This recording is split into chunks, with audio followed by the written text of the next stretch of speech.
在下行秋，不过书海一渡。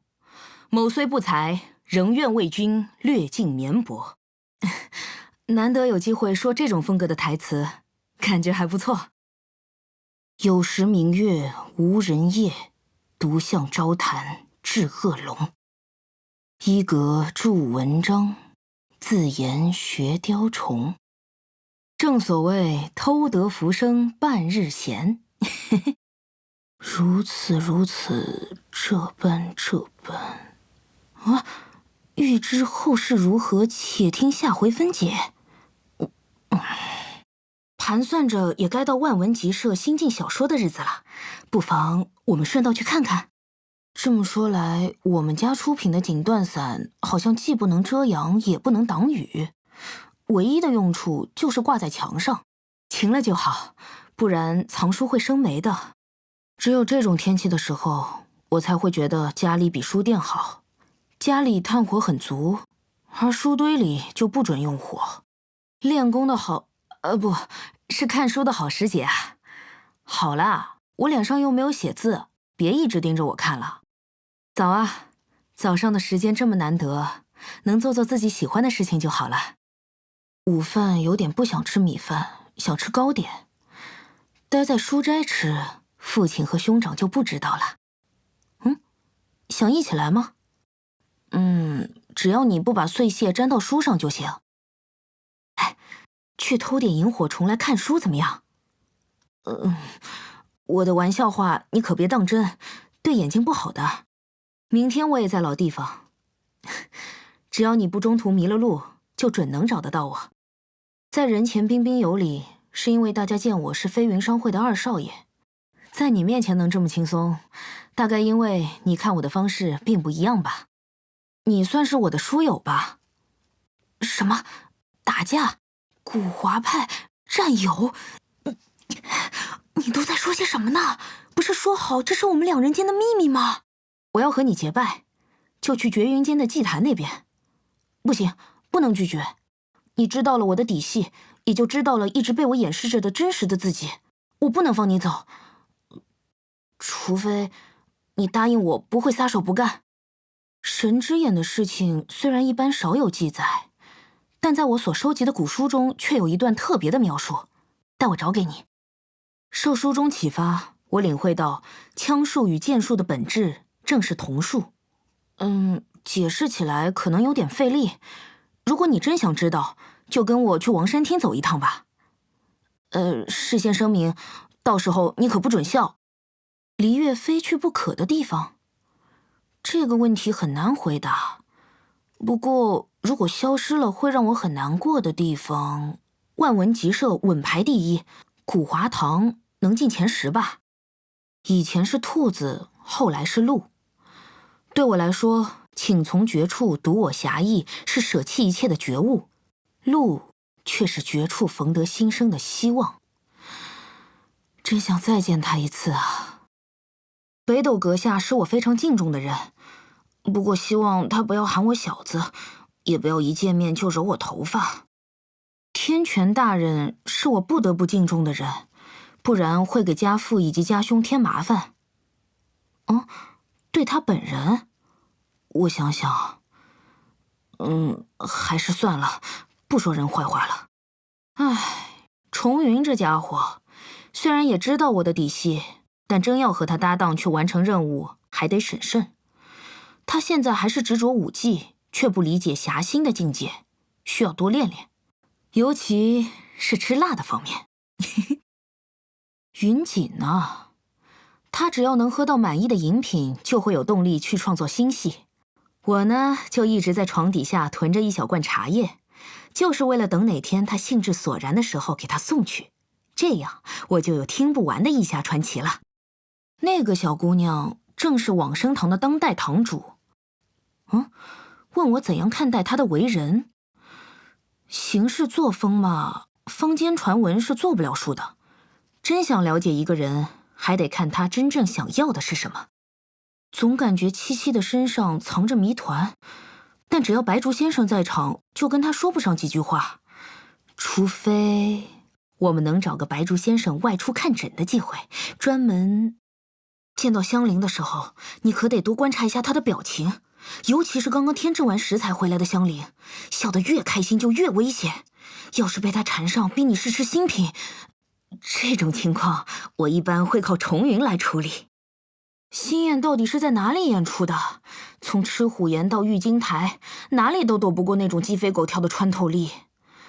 唉，能够安静看书的时日是多么宝贵啊！下一卷、下下卷、下下下卷的重要场景，我都已经想好要配怎样的插画了。必须赶快把灵感记下来，修书一封寄给白鄂老师。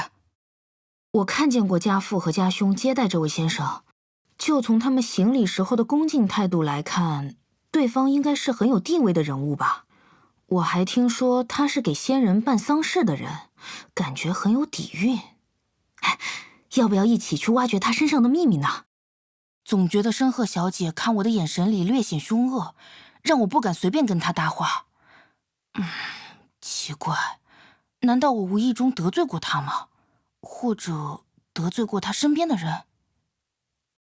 你听说过一人千面这个词语吗？叶兰小姐就给我这种感觉。上门来访的时候，家父和家兄以礼相待，她也还之以礼，就像是个亲切稳重的大姐姐。可在别的地方见到她时，又完全是不同的印象。阁下近来可好？如果闲来无事，可以来万文集社转转。问我为什么总是一个人看书？好学并不是什么坏习惯吧？没有什么特别的地方。真的没有。今天的时间已经空出来了吗？好，我也随时可以出发。书？没关系，书可以回来接着看。那些需要我们帮助的人可不能等啊。你说你有个好点子，用我们之前做的事情当原型，写一本探案集加武侠题材的小说，万文集事件簿。是个好点子，但是不采纳。不会采纳的。洋洋万言，知诗成景。我也想有这样的评价啊。这件事我只和你一个人说，其实我也在写小说。现在当然不能给你看，以后你会在书店里看到的。我的爱好自然是看书，什么书都会看。你一脸坏笑看着我干什么？那是我们两个知道就行了，还是不适合明面上讲，说出来就没意思了。烦恼啊。未来有朝一日兄长继承了家业，我会怎么样呢？这样无忧无虑的生活恐怕……我不是在说身份之类的，我不在乎那些，我是觉得大哥太呆了，没我帮忙不太行啊。我比较喜欢吃糕点和粤菜海鲜，主要是因为我们家一直就吃得很清淡吧。我很讨厌胡萝卜，小时候家母经常捣碎胡萝卜做成……还是不要让我讲下去了，即使是在回忆里，那种味道也……此等美食，吃过一次就再难忘怀了呀。既然你有这份手艺，不如我们开个路边餐馆，如何？你吃，不必客气。恭祝你福寿与天齐，庆贺你生辰快乐。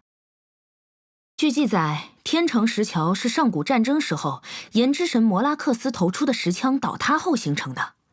要是生日当天在桥上走一趟，往两边海里投点摩拉，就能保佑一年安康。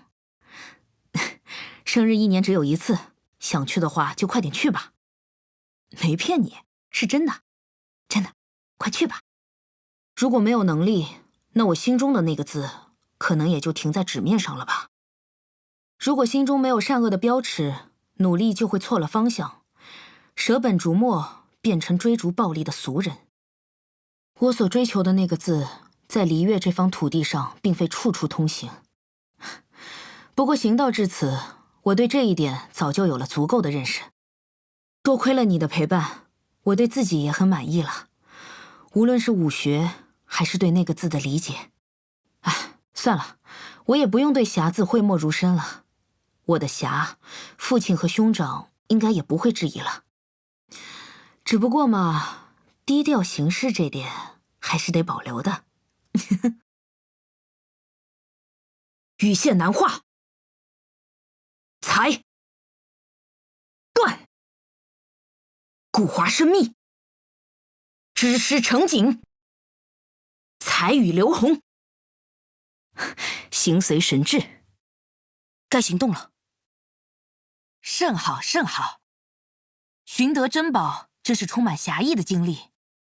倘若还有几卷失传的古书，就完满了。计划有变，接下来就不再是点到为止了。请从绝处读我侠义。过来这边，我有一计，小心行事为好。承蒙赐教，灯华一散，我是知道的，失手了。不妨事，大意了，不好。厚积而薄发，不惭是圣婴。福善惩恶，当仁不让。